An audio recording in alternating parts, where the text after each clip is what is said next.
Hi friends, வணக்கம் and welcome back to Cook with Suji channel. இன்னைக்கு நம்ம வீடியோல என்ன பார்க்க போறோம்னா ஆட்டுக்கால் சூப் செய்யறது எப்படின்னு பார்க்க போறோம். இந்த ஆட்டுக்கால்ல பாத்தீங்கன்னா கொலாஜன் என்ற புரோட்டீன் இருக்கு. இந்த புரோட்டீன் பாத்தீங்கன்னா மூட்டு வலி, முதுகு வலிக்கெல்லாம் ரொம்ப நல்லது. அதனால வாரத்துல ஒரு முறை எல்லாரும் கண்டிப்பா செஞ்சு சாப்பிடுங்க. இப்போ நம்ம ஆட்டுக்கால் சூப் செய்யறது எப்படின்னு பார்க்கலாமா? வாங்க ஃப்ரெண்ட்ஸ், வீடியோக்குள்ள போலாம்.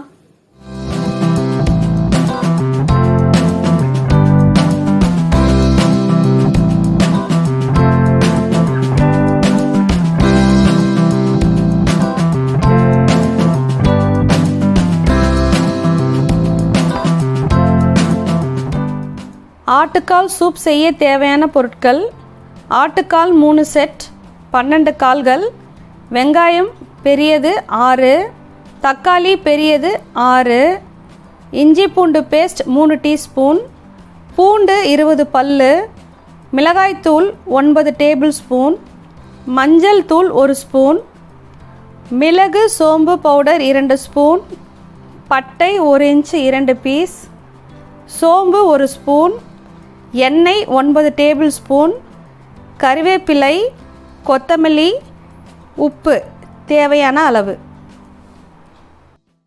இப்போ நான் ஆட்டுக்காலை க்ளீன் பண்ணி வச்சுருக்கேன். இது க்ளீன் பண்ணுறதுக்கு தான் ரொம்ப டைம் எடுத்துக்கும்.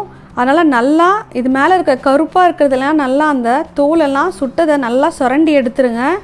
அப்புறம் மெயினாக இதில் ஆட்டுக்காலில் நிறைய முடி இருக்கும், அதெல்லாம் இல்லாமல் நல்லா க்ளீன் பண்ணி நிறைய தடவை வாஷ் பண்ணி எடுத்துக்கோங்க. அதுதான் கொஞ்சம் வேலை அதிகமாக இருக்கும். அதுக்கப்புறம் ஒரு குக்கரில் தண்ணி எடுத்துக்கோங்க.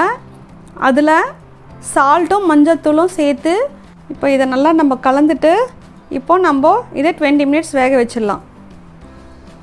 இப்போது ஒரு கடாயில் நம்ம 1 டேபிள் ஸ்பூன் சோம்பும் 1 டேபிள் ஸ்பூன் மிளகும் சேர்த்து இதை நல்லா ஒரு 10 நிமிஷம் அப்படியே ஸ்லோ ஃப்ளேமில் ஃப்ரை பண்ணிக்கோங்க. ஃப்ரை பண்ணிவிட்டு இதை பவுடராக அரைச்சி வச்சுக்கணும். நல்லா ஃபைன் பவுடராக அரைச்சிக்கோங்க. இதை தான் நம்ம ஆட்டுக்கால் சூப்பில் இறக்கும்போது மிக்ஸ் பண்ண போகிறோம்.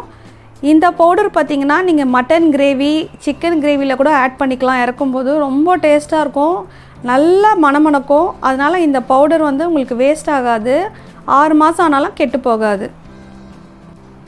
இப்போ நம்ம ஒரு பாத்திரத்தில் 9 டேபிள் ஸ்பூன் எண்ணெய் எடுத்துக்கலாம். இப்போ நான் பண்ணுறது 3 ஆட்டுக்கால். இதே நீங்கள் ஒரு ஆட்டுக்காலாக பண்ணிங்கன்னா, அதாவது 4 ஆட்டுக்கால்கள், அதுக்கு நீங்கள் 3 டேபிள் ஸ்பூன் எண்ணெய் சேர்த்துக்கிட்டா போதும். இந்த இன்க்ரீடியன்ஸில் பார்த்திங்கன்னா வெங்காயம் 2, தக்காளி 2 அப்படி நீங்கள் அதோட ரேஷியோ படி சேர்த்துக்கிட்டா போதும். இப்போ நான் எண்ணெய் சேர்த்துக்கிட்டு எண்ணெய் காஞ்ச உடனே அதில் நான் கொஞ்சம் சோம்பும் பட்டையும் சேர்த்துக்கிறேன். சோம்பும் பட்டையும் பொரிஞ்ச உடனே இப்போ நான் அது கூட பூண்டு 20 பல்லு எடுத்து வச்சுருக்கேன். நீங்கள் ஒரு ஆட்டுக்காலுக்கு எவ்வளோ தேவைப்படுமோ அதை சேர்த்துக்கலாம். பூண்டை இடித்து சேர்த்துக்கோங்க, அதுதான் நமக்கு நல்ல ஸ்மெல்லை கொடுக்கும். இப்போது அதுக்கடுத்து நம்ம கறிவேப்பிலையை சேர்த்துக்கலாம். கறிவேப்பிலை சேர்த்துட்டு நம்ம நல்லா வதக்கிட்டு அது கூட இப்போது நம்ம கட் பண்ணி வச்சுருக்க ஆனியனை சேர்த்துக்க போகிறோம். ஆனியனை நான் இந்த மாதிரி பொடி பொடியாக கட் பண்ணி வச்சுருக்கேன். 6 வெங்காயத்தை கட் பண்ணி வச்சுருக்கேன். நீங்கள் ஒரு ஆட்டுக்காலுக்கு 2 வெங்காயம் பெருசாக சேர்த்துக்கிட்டா போதும். சின்ன வெங்காயமாக இருந்தால் 3 சேர்த்துக்கோங்க. 3 தக்காளி சேர்த்துக்கோங்க. பெரிய வெங்காயமாக இருந்தால் 2 சேர்த்துக்கோங்க. இப்போ நம்ம இதை நல்லா வதக்கிக்கலாம். நம்ம இப்போ இது கூட உப்பு ஆட் பண்ணிக்கலாம். அது மட்டும் இல்லாமல் நம்ம ஆல்ரெடி ஆட்டுக்காலையும் உப்பு ஆட் பண்ணியிருக்கோம், அதையும் ஞாபகம் வச்சுக்கோங்க. உப்பு அதிகமாக போட்டுற போகிறீங்க, அதை ஞாபகம் வச்சுட்டு எவ்வளோ தேவையோ அதை கரெக்டாக போட்டுக்கோங்க. இப்போ நான் இது கூட இஞ்சி பூண்டு பேஸ்ட் ஆட் பண்ணிக்கிறேன். ஆட் பண்ணிட்டு அதையும் நல்லா பச்சை வாசனை போகிற வரைக்கும் வதக்கிக்கலாம். இப்போ பாருங்கள், நல்லா பச்சை வாசனை போயிடுச்சு. இப்போது நான் இது கூட தக்காளியை ஆட் பண்ணிக்க போகிறேன். நான் தக்காளியை நல்லா சின்ன சின்ன பீஸாக வெட்டி ஆட் பண்ணியிருக்கேன். தக்காளி நல்லா இந்த மாதிரி ஸ்மாஷ் ஆகிற அளவுக்கு நல்லா வதக்கிக்கோங்க. பாருங்கள், நல்லா ஸ்மாஷ் ஆகிடுச்சு. இந்த ஸ்டேஜில் நம்ம மஞ்சள் தூள் ஆட் பண்ணிக்கலாம்.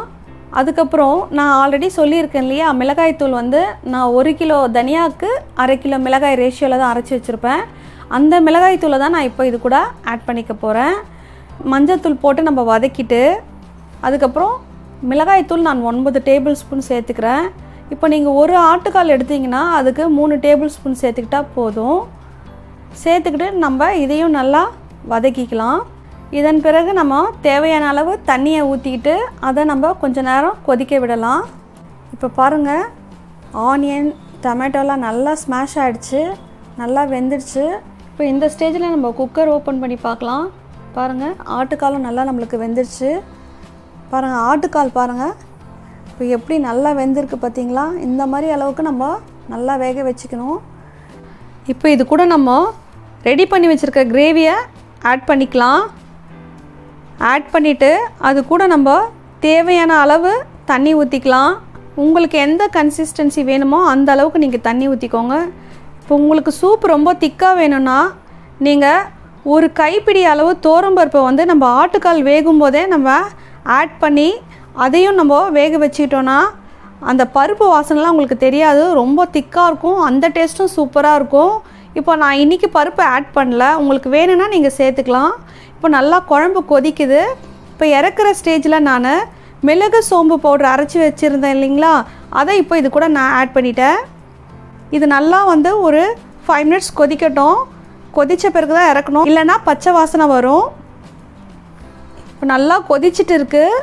இப்போ இந்த ஸ்டேஜில் இறக்கணும். இறக்குற ஸ்டேஜில் நம்ம கொத்தமல்லியை தூவிக்கலாம். இப்போ நம்மளோட சுவையான ஆட்டுக்கால் சூப் ரெடி.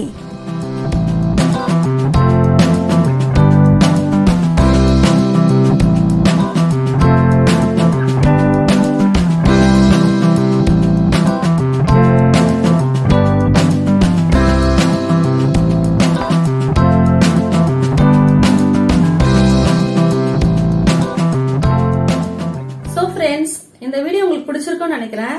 உங்களுக்கு பிடிச்சிருந்ததுன்னா லைக் பண்ணுங்க, உங்க ஃபேமிலி அண்ட் ஃப்ரெண்ட்ஸ்க்கு ஷேர் பண்ணுங்க, மறக்காம சப்ஸ்கிரைப் பண்ணுங்க, பக்கத்துல இருக்க பெல் ஐக்கானையும் பிரஸ் பண்ணிக்கோங்க. அப்பதான் நான் போடுற வீடியோஸோட நோட்டிபிகேஷன் உங்களுக்கு உடனே வரும். Thank you friends.